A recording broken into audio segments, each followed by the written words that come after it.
2024 November 22వ తారీఖున మహారాష్ట్రలో BJP alliance వస్తుందని చెప్పడం జరిగింది. 23వ తారీఖున అది ప్రూవన్ అయ్యింది. 2022 జార్ఖండ్ ఎలక్షన్స్లో కాంగ్రెస్ గవర్నమెంట్ వస్తుందని చెప్పడం జరిగింది. 22వ తారీఖున 23వ తారీఖున అది ప్రూవన్ అయ్యింది. ఈ వీడియో నేను చేసి యూట్యూబ్ ఛానల్లో పెట్టాను. ఆ వీడియో కింద డిస్క్రిప్షన్ లో ఇచ్చాను.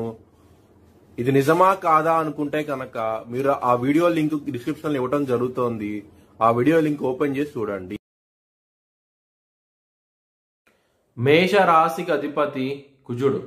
మేషరాశిలో భరణి 4 పాదాలు, అశ్విని 4 పాదాలు, కృత్తిక 1వ పాదం ఉంటది. ఈ నక్షత్రం వాళ్ళందరికీను నేను చెప్పే వార ఫలితాలు వర్తిస్తాయి.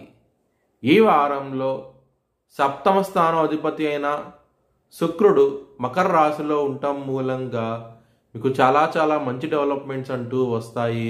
ముఖ్యంగా కెరీర్ పరంగా ఇంప్రూవ్మెంట్స్ అనేవి కనబడతాయి. ఈ వారంలో చాలా ఆనందంగా ఉంటారు. 12వ స్థానం రాహు ఉన్నారు కాబట్టి విదేశాలకు వెళ్ళాలనుకున్న వారికి ఈ వారం అనేది చాలా అనుకూలంగా ఉండబోతోంది. కుటుంబ స్థానాధిపతి అయిన శుక్రుడు 10వ స్థానంలో ఉండటం మూలంగా కుటుంబ వ్యక్తుల నుంచి ధనం కూడా వచ్చే అవకాశం ఎక్కువగా ఉన్నది. ఈ వారంలో లగ్నాధిపతి అయిన కుజుడు కర్కాటక రాశిలో నిలిచబడ్డారు.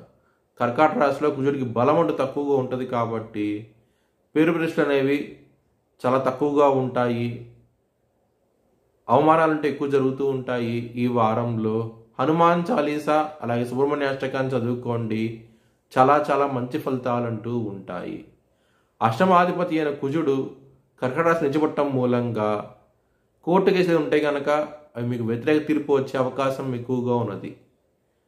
లవర్స్కి మాత్రం ఈ వారం అనేది అంత అనుకూలంగా లేదు. మీకు బ్రేకప్ అయ్యే అవకాశాలు ఎక్కువగా ఉన్నాయి.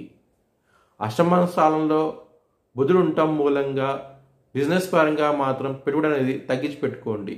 ఇబ్బంది పడే అవకాశాలు ఎక్కువగా ఉన్నాయి. లాభస్థానంలో శని ఉన్నారు కాబట్టి గ్రోత్ పరంగా కెరియర్ పరంగా ఇంప్రూవ్మెంట్స్ అనేవి కనబడతాయి. ఆయన శని మంచి చేస్తారు, చెడు చేయరు. ఒకవేళ చెడు చేసినా సరే అది మంచిగా అవుతుంది తప్ప ఎటువంటి హాని చేయడు శని. చాలా మంచి ఫలితాలంటూ ఇస్తారు మేషరాశి వారికి ఈ వారం అనేది.